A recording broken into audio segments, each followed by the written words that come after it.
Hi കൂട്ടുകാരെ, ഞങ്ങളെ പുതിയ വീഡിയോയിലോട്ട് സ്വാഗതം. ഇന്ന് നമുക്ക് ജർമ്മനിയിലെ ഒരു ഫിഷ് മാർക്കറ്റിലെ കാഴ്ചകൾ കണ്ടാലോ? കൂട്ടുകാരെ, ഇതാണ് ഡീസൻബാഹിലുള്ള ഫിഷ് മാർക്കറ്റ്.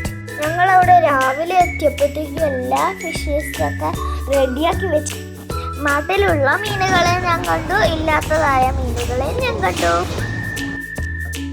ഇവിടെ ലോബ്സ്റ്ററും ക്രാബും ജീവനോടെ ടാങ്കിൽ ഇട്ട് വെച്ചിരുന്നു. ഇവിടെ ഒക്ടോബസിനെ കട്ട് ചെയ്ത് വെച്ചിരുന്നു. ഞാൻ ആദ്യമായിട്ടാണ് ഒക്ടോബസിനെ കാണുന്നത്. ഞങ്ങളവിടെ സാൽമണും ട്യൂണൊക്കെ കണ്ടു. ആ മാർക്കറ്റിൽ തന്നെ ബീഫും മട്ടനും പോർക്കൊക്കെ ഉണ്ടായിരുന്നു.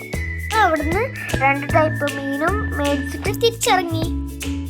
വരുന്ന വഴിയിൽ ഐഡി സൂപ്പർ മാർക്കറ്റിൽ കയറി. ഞങ്ങൾ അവിടുന്ന് കുറച്ച് സാധനങ്ങളും വാങ്ങി, ചോക്ലേറ്റ്സും വാങ്ങി തിരിച്ചിറങ്ങി. ഞങ്ങൾ വരുന്ന വഴിക്ക് ഒരു വീടിൻ്റെ ഫ്രണ്ടിൽ കുറച്ച് ഫയലുകൾ ഇരിക്കുന്നുണ്ടായിരുന്നു. ഞാൻ അമ്മേനോട് ചോദിച്ചപ്പോൾ പറഞ്ഞു തന്നത്, ഇവർക്ക് വേണ്ടാത്ത സാധനങ്ങളൊക്കെ, ക്വാളിറ്റി ഉള്ള സാധനങ്ങളൊക്കെ പുറത്ത് വെക്കും. വീടിൻ്റെ ക്രോക്കറീസ്, സോഫ സെറ്റ്, അങ്ങനെ എല്ലാം വരെ പുറത്ത് വെക്കും. നമുക്ക് ഫ്രീ ആയിട്ട് എടുത്തുകൊണ്ട് പോകാവുന്നതാണ്. അടുത്ത വീഡിയോ കാണുന്നവരേക്കും ബൈ.